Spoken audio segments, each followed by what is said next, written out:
Welcome back, guys. Well, today I'm here by this elderberry shrub. And why is that? Well, I want to show you how to make a really delicious medicinal syrup that you can use this winter.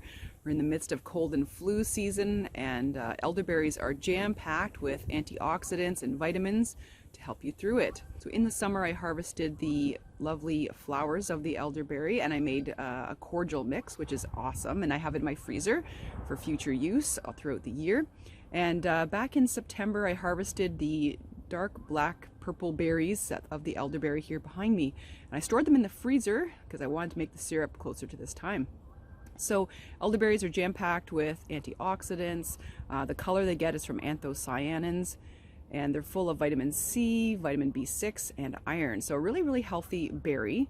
Now, one thing about elderberries is that they must be cooked because there is a toxin in them, and that can cause havoc in your body, vomiting, diarrhea, weakness, and heart problems. So you really want to be sure that when you prepare these elderberries that you do it properly. So let's head into the kitchen now, and we're going to make the medicinal syrup. So I store these in my freezer in little Ziploc bags. And I store them fully with the stem. That way, when they're frozen, you can shake the bag and the little, hi Royce, the little elderberries fall off the stems. Super easy way of doing it. The other way is to use your fork and to pick them off of the stems. You can see after shaking them around that the little berries fall off the stems, and you can just sort of pick out those little excessive bits of stem there. So once you have your elderberries destemmed, this is sort of my little setup here. So I've got water at the back, about 3 cups. We've got a cup of elderberries, a cup of raw honey, and on the left there, a couple of pinches of cinnamon. In the middle, a pinch of ginger, and on the end, a pinch of cloves. Now you can adjust this recipe based on, how many elderberries you've got or how much the syrup you want to make, and feel free to play around with the spices a little bit. Let's get started. Okay, so what we're going to do is just put in the 3 cups of water,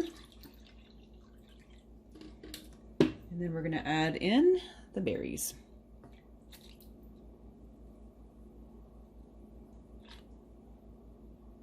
So what we're going to do is turn on the stove now, and we're going to bring this to a boil, and then we're going to reduce it to a simmer for about 30 minutes. This will destroy the toxins that are in the elderberries. So you never ever want to eat raw elderberry.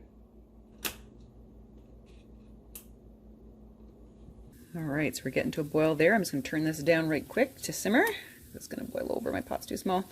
But anyways, I've also added, just so you guys know, I've added in the spices at this point as well. So the cinnamon, ginger, and the cloves. Smells divine now that it's really cooking there.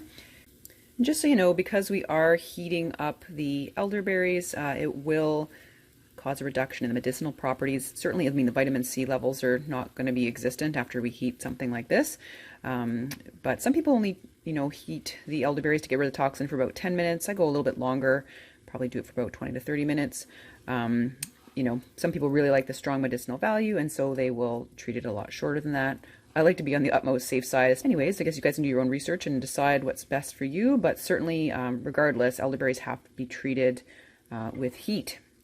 I'm just going to kind of, the berries are kind of like floating around. You can see now this beautiful dark purple color that's kind of coming up there now. It's going to be lovely. Of course, towards the end, what we're going to do is we're going to mash the berries, and we're going to get the juice out of here. That's what we really want. Important to note that you do not add your raw honey at this point. That you don't want to destroy the medicinal benefits of that. We're going to add that at the end. So while this is cooking away, let's just take a look at the back of the stove here. I have a few different kind of bottles that we could store the elderberry syrup in. We've got the swing top Grolsch style, a couple of my maple syrup bottles there, and in the back, just sort of like a little jam or chutney jar. So you guys can decide how you want to package your elderberry syrup if you're doing it for little Christmas presents or stuff like that. You may want something a little smaller, a little ribbon on there, kind of cute. For your own personal use, you might want to put it in something like this. This syrup will store in the fridge for, 2-3 months. Some people will also store an elderberry syrup in the freezer, and it can last much longer than that. You can put it in ice cube trays, etc. As you guys know, I store my elderberry cordial syrup in the freezer as well, so I can enjoy it all year long. It's looking good. It smells amazing too, especially with the spices in there. All right, time's up. So what I'm going to do next, I've got my potato masher here, and you're going to want to smush all the juice out of those berries. So give it a good smush. This is where the color is really going to come Get all the good stuff out of those berries. So you want to smush it up, and then next what we're going to do is we're going to strain out the berries and just get the juice. So the next step is I'm going to strain out the little berries. So what we need is either a jelly bag, or you can use a cheesecloth. So I like the jelly bags, you can reuse them. Just going to kind of pop this in here, and we're just going to strain out those berries. So all we really want is the juice part for this recipe. Okay, perfect. So let's try to do this without spilling too much of the good stuff.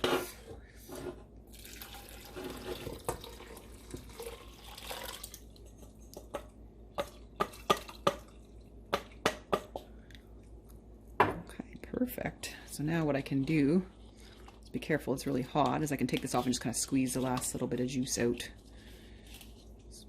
Over here. So just be really careful. This is hot. You can use a spoon so you don't have to touch anything. There. This is great. You don't get any lint in there or anything.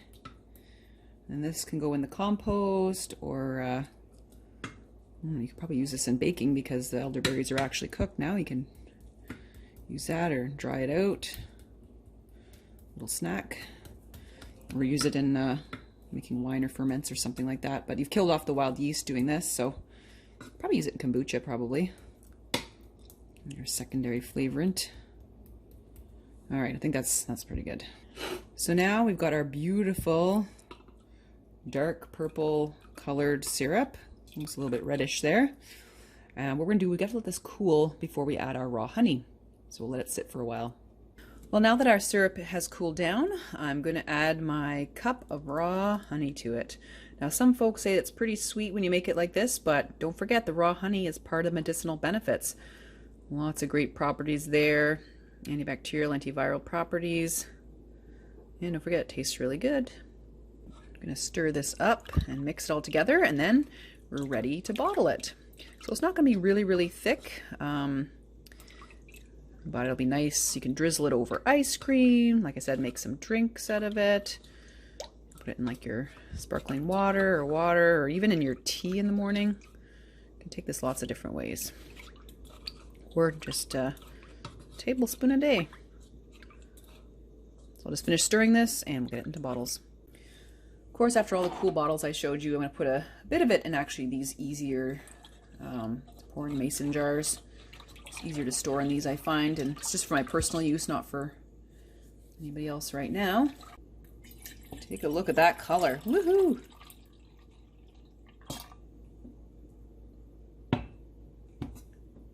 Well, I ended up adding a couple of fancy bottles just for good measure. So there you go. That's quite a bit of elderberry syrup.